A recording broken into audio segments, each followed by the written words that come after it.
दोस्तों, स्वागत है आपका मेरे YouTube चैनल इंग्लिश बाबू पर। और आज मैं फिर हाजिर हूँ आपके साथ एक नई स्टोरी लेकर। और दोस्तों, आज की जो स्टोरी है बहुत ही अच्छी कहानी है, सुनकर आपको बहुत अच्छा लगेगा। और इस कहानी के अंदर आपको कई सारे नए इंग्लिश के वर्ड मीनिंग सीखने को मिलेंगे, उनकी करेक्ट प्रोनाउंसिएशन के बारे में पता चलेगा।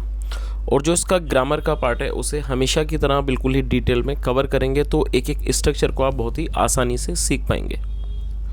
तो चलिए दोस्तों, आज की इस कहानी को हम शुरू करते हैं। और सबसे पहले कहानी का टाइटल देखते हैं। कहानी का टाइटल है पीस ऑफ माइंड। क्या मतलब हुआ? पीस का मतलब होता है शांति, पीस ऑफ माइंड मतलब कि मन की शांति। तो दोस्तों, ये आज की इस कहानी का टाइटल है, शीर्षक है। और अब मैं इसे पढ़ना शुरू करता हूँ। आपसे रिक्वेस्ट है आप इसे बिल्कुल ध्यान से सुने, और यदि आपको कोई नया वर्ड या फिर ग्रामर का नया स्ट्रक्चर देखने को मिले तो आप उसे नोट भी ज़रूर करें। तो चलिए इसको शुरू करते हैं। Once a holy man was walking from one town to another town with his disciples. क्या मतलब हुआ? वंस मतलब कि एक बार। होली मैन का मतलब होता है कोई सज्जन व्यक्ति, या फिर कह सकते हैं पवित्र आदमी। एक सज्जन पुरुष, एक या कह सकते हैं कि एक पवित्र आदमी। Was walking from one town. और दोस्तों, ये जो हमारा वाक्य है ये पास्ट कॉन्टिन्यूस का वाक्य है। जब किसी भी वाक्य में वॉज वर्ब के बाद वर्ब की फोर्थ फॉर्म का प्रयोग किया जाता है तो इस तरह का वाक्य पास्ट कॉन्टिन्यूस का वाक्य कहलाता है। तो इसका क्या मतलब हुआ कि एक बार एक सज्जन व्यक्ति, या कह सकते हैं एक पवित्र आदमी, वॉज वॉकिंग, वो जा रहे थे, फ्रॉम वन टाउन, एक कस्बे से, टू अनदर टाउन, दूसरे कस्बे की तरफ, विद हिज डिसिपल्स। डिसिपल का मतलब होता है शिष्य, अपने शिष्यों के साथ। While they were traveling, they passed a lake। क्या मतलब हुआ? While का मतलब होता है दौरान। While they were traveling मतलब जब वह यात्रा कर रहे थे। ट्रैवल का मतलब होता है यात्रा करना। While they were traveling, they passed a lake। और दोस्तों, पास का मतलब होता है कहीं से होकर गुजरना, और लेक का मतलब होता है झील। They passed a lake मतलब वो एक झील के पास से गुजरे। चलिए आगे देखिए। They stopped there, and the holy man told one of his disciples। क्या मतलब हुआ? They stopped there। और दोस्तों, ये जो हमारा वाक्य है ये पास्ट इंडेफिनिट का वाक्य है। पास्ट इंडेफिनिट का अफर्मेटिव वाक्य है। जब पास्ट इंडेफिनिट में कोई भी अफर्मेटिव का वाक्य बनाया जाता है तो वहाँ वर्ब की सेकंड फॉर्म का प्रयोग किया जाता है। तो स्टॉप का मतलब होता है रुकना या फिर ठहरना। दे स्टॉप्ड देयर, वह वहाँ रुक गए। एंड द होली मैन, और वो जो सज्जन पुरुष थे, वो जो व्यक्ति थे, टोल्ड, उन्होंने कहा, वन ऑफ हिज डिसिपल्स, अपने एक शिष्य से कहा, आई एम थर्स्टी। और आई एम थर्स्टी। और दोस्तों, ये जो हमारा वाक्य है ये सिंपल प्रेजेंट का वाक्य है। जब प्रेजेंट में कोई भी ऐसा वाक्य बनाया जाता है जहाँ पर इज एम आर का प्रयोग करके नाउन या एडजेक्टिव को लेकर वाक्य बनाया जाता है, इस तरह का जो वाक्य है वो सिंपल प्रेजेंट का वाक्य कहलाता है। और ये जो वर्ड है थर्स्टी, ये एडजेक्टिव है जिसका मतलब होता है प्यासा। तो क्या मतलब हुआ? आई एम थर्स्टी, मैं प्यासा हूँ। तो दोस्तों, इस पूरी लाइन का मतलब आपको समझ में आ ही गया होगा कि दे का मतलब वे लोग वहाँ पर रुके, और वो जो सज्जन व्यक्ति थे, वो जो पवित्र इंसान थे, उन्होंने अपने एक शिष्य से कहा, आई एम थर्स्टी मतलब कि मैं प्यासा हूँ। Please get me some water from that lake. क्या मतलब हुआ? प्लीज़ मतलब कृपया करके, गेट मी सम वाटर मतलब मेरे लिए कुछ पानी लाओ, फ्रॉम दैट लेक, उस झील से। आगे देखिए।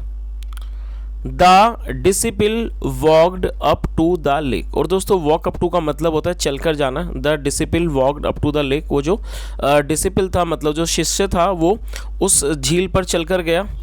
व्हेन ही रीच्ड इट, और ये जो इट है ये झील के लिए प्रयोग किया गया, और ये एक प्रोनाउन है। प्रोनाउन का मतलब होता है ऐसा कोई भी शब्द जो किसी नाउन के स्थान पर यूज़ किया जाए। व्हेन ही रीच्ड इट, जब वह वहाँ पहुँचा।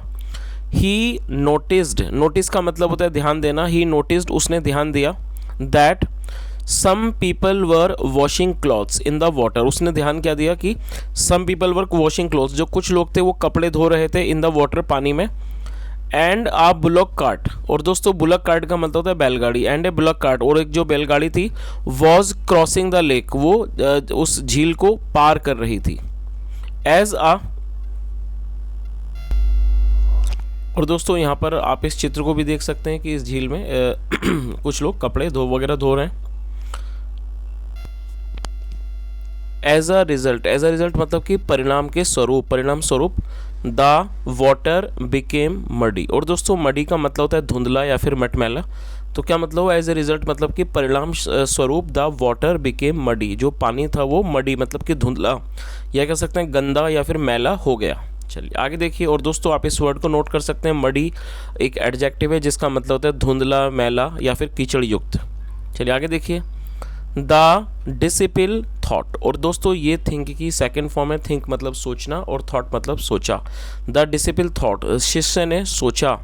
How can I give this muddy water to my guru to drink. क्या मतलब हुआ, शिष्य ने क्या सोचा, how can I give this muddy water, मतलब मैं ये जो ये मटमैला मतलब ये जो मैला पानी है कैसे दे सकता हूँ। How can I give this muddy water to my guru, अपने गुरु को, टू ड्रिंक पीने के लिए। तो दोस्तों इस पूरी लाइन का क्या मतलब हुआ, जो शिष्य था उसने क्या सोचा कि how can I give this muddy water to my guru to drink, मतलब मैं अपने गुरु को ये जो मैला पानी है, मटमैला पानी है, वो पीने को कैसे दे सकता हूँ। चलिए आगे देखिए। सो ही केम बैक। और ये कम बैक की सेकेंड फॉर्म है। कम बैक मतलब वापस आना, और ये सेकंड फॉर्म है केम बैक, क्योंकि पास्ट इंडेफिनिट का ही अफर्मेटिव वाक्य है। सो ही केम बैक, इसलिए वह वापस आ गया। And told the holy man, और उसने उस पवित्र आदमी को बताया।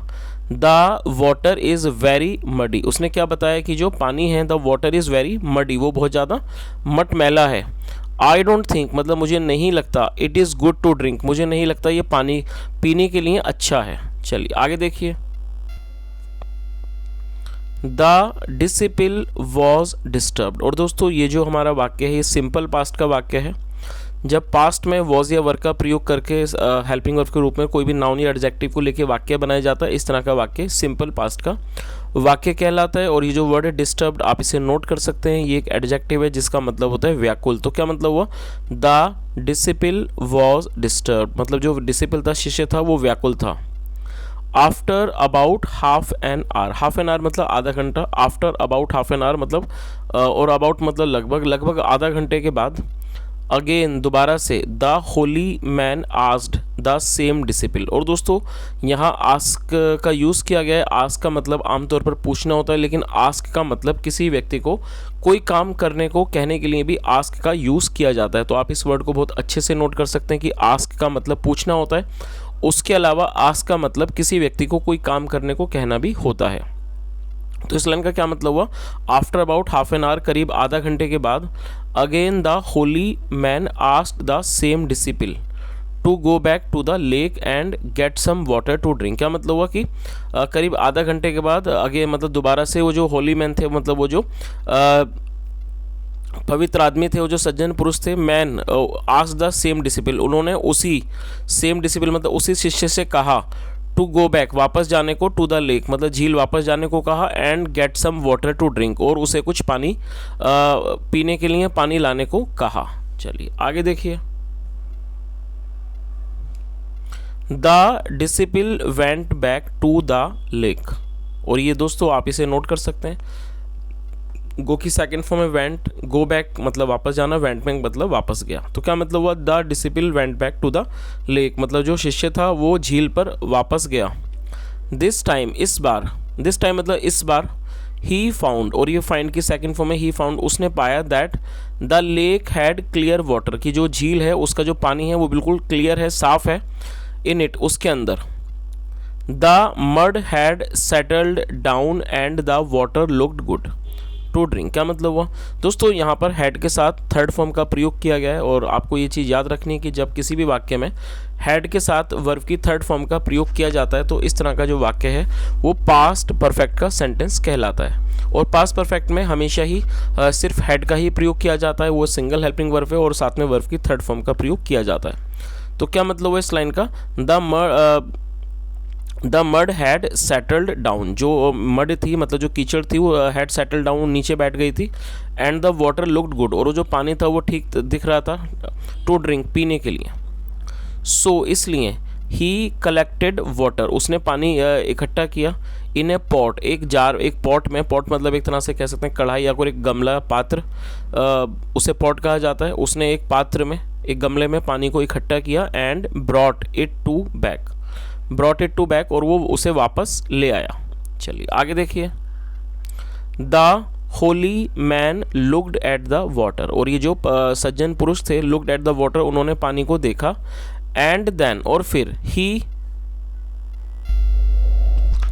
Then he looked up at the disciple, और फिर then he looked at the disciple, फिर उन्होंने शिष्य को देखा, एंड सैड, और कहा,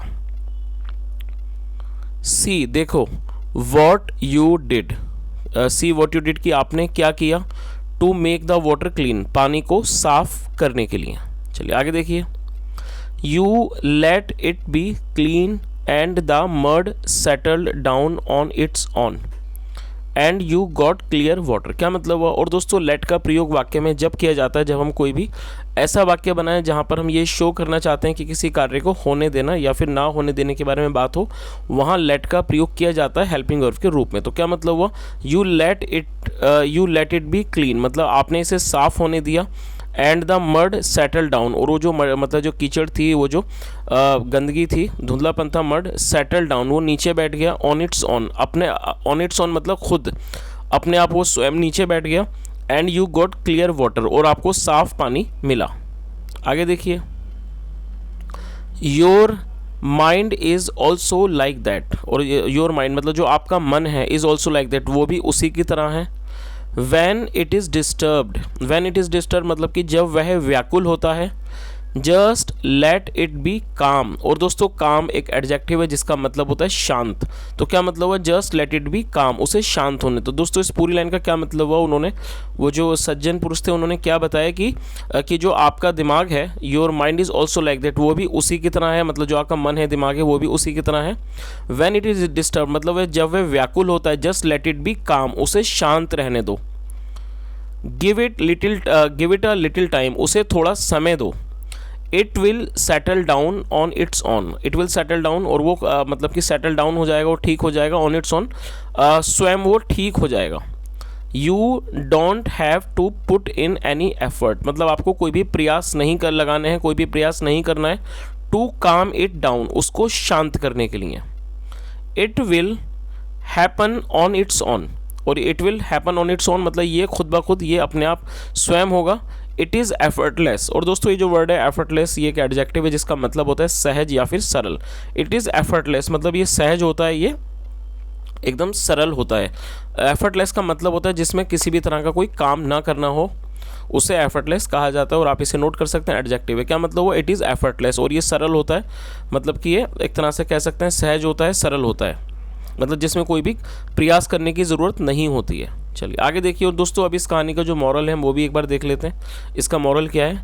late your mind be, let your mind be मतलब अपने दिमाग को, मतलब अपने मन को रहने दो। व्हेन इट इज़ डिस्टर्ब्ड, जब वह व्याकुल हो। सून इट विल बी काम अगेन, ये दोबारा से शांत हो जाएगा। तो दोस्तों ये आज की एक बहुत छोटी सी कहानी थी, और मैं उम्मीद करता हूँ कि जैसा हमने कहानी के अंदर देखा कि कहानी तो बहुत ही छोटी थी, और लेकिन इस कहानी का जो मैसेज है, संदेश है, कहीं ना कहीं बहुत ही प्यारा संदेश है। जैसा हमने देखा कि ये जो सज्जन पुरुष थे, इन्होंने जिस तरह से एग्जाम्पल दिया पानी का, कि जिस तरह से जब वो झील का गंदा पानी था उसे कुछ देर के लिए छोड़ दिया गया तो अपने आप ही जो मिट्टी थी वो नीचे बैठ गई, और जो पानी था बिल्कुल शांत हो गया।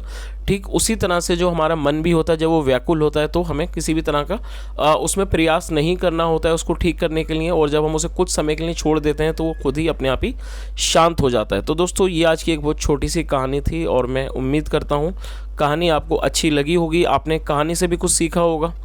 और दोस्तों यदि आपको मेरा पढ़ाने का तरीका अच्छा लगा और आपको आज की जो सेशन है अच्छा लगा हो, तो आपसे रिक्वेस्ट है वीडियो को ज़रूर लाइक करें, शेयर करें, चैनल को ज़रूर सब्सक्राइब करें, और कमेंट करके ज़रूर बताएं यदि आपका कोई सुझाव हो। और दोस्तों अगर आपने कहानी से कोई नया वर्ड सीखा हो, या फिर आपको कहानी सुनकर थोड़ी प्रेरणा मिली हो अपने जीवन में, तो आप कमेंट के माध्यम से ज़रूर बताएं। सुनने के लिए thank you so much. Have a nice day and bye.